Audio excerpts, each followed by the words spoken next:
ആശാസമരത്തിന് ഐക്യദാർഢ്യം പ്രഖ്യാപിച്ച സെക്രട്ടേറിയറ്റ് നടയിൽ പൗരസാഗരം. സമരം ചെയ്തുവന്ന തൊഴിലാളി പ്രസ്ഥാനമാണ് കേരളം ഭരിക്കുന്നത് എന്ന കാര്യം സർക്കാർ മറക്കരുത് എന്ന് പൗരസാഗരം ഉദ്ഘാടനം ചെയ്തുകൊണ്ട് സാഹിത്യകാരി ഖദീജ മുംതാസ് പറഞ്ഞു. പ്രതികൂല കാലാവസ്ഥയെ അവഗണിച്ച നിരവധി ആളുകളാണ് സമരപ്പന്തലിൽ എത്തിയത്.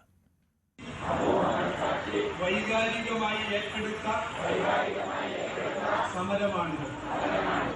സെക്രട്ടേറിയറ്റ് നടയിൽ ആശാവർക്കർമാർ നടത്തുന്ന അനിശ്ചിതകാല സമരത്തിന്റെ 62ാം ദിവസമാണ് ഐക്യദാർഢ്യവുമായി പൗരസാഗരം സംഘടിപ്പിച്ചത്. സാമൂഹിക, സാംസ്കാരിക, രാഷ്ട്രീയ രംഗത്തെ നിരവധി പ്രമുഖർ പിന്തുണയുമായി സമരവേദിയിലെത്തി. തോൽക്കാൻ പാടില്ലാത്ത സമരമാണ് സെക്രട്ടേറിയറ്റ് നടയിൽ പുരോഗമിക്കുന്നതെന്നും കൂടെ ആര് നിൽക്കുന്നുവെന്ന് നോക്കിയാണ് സർക്കാർ കടുംപിടുത്തം തുടരുന്നതെന്നും സംഗമം ഉദ്ഘാടനം ചെയ്ത എഴുത്തുകാരി ഖദീജ മുംതാസ്. നിങ്ങൾ വിജയിക്കാതെ പിന്മാറരുത്. വാസ്തവത്തിൽ സമൂഹത്തിന്റെ ഉയരത്തിലുള്ള അപ്പർത്തട്ടിലുള്ള സ്ത്രീകളായിരുന്നെങ്കിൽ 4 ദിവസം കൊണ്ട് ഈ സമരം അവസാനിപ്പിക്കും. എങ്ങനെയെങ്കിലും ഇത് അവസാനിപ്പിച്ച് പോകണം എന്നേ ആലോചിക്കുകയുള്ളൂ. ന്യായമായ ആവശ്യങ്ങൾ മാത്രമാണ് ആശമാർ മുന്നോട്ട് വെച്ചതെന്നും അതിനെ സർക്കാർ വിരുദ്ധ സമരമെന്ന് വരുത്തി തീർക്കാനുള്ള ശ്രമങ്ങളാണ് നടക്കുന്നതെന്നും സമരസമിതി നേതാക്കളും പ്രതികരിച്ചു.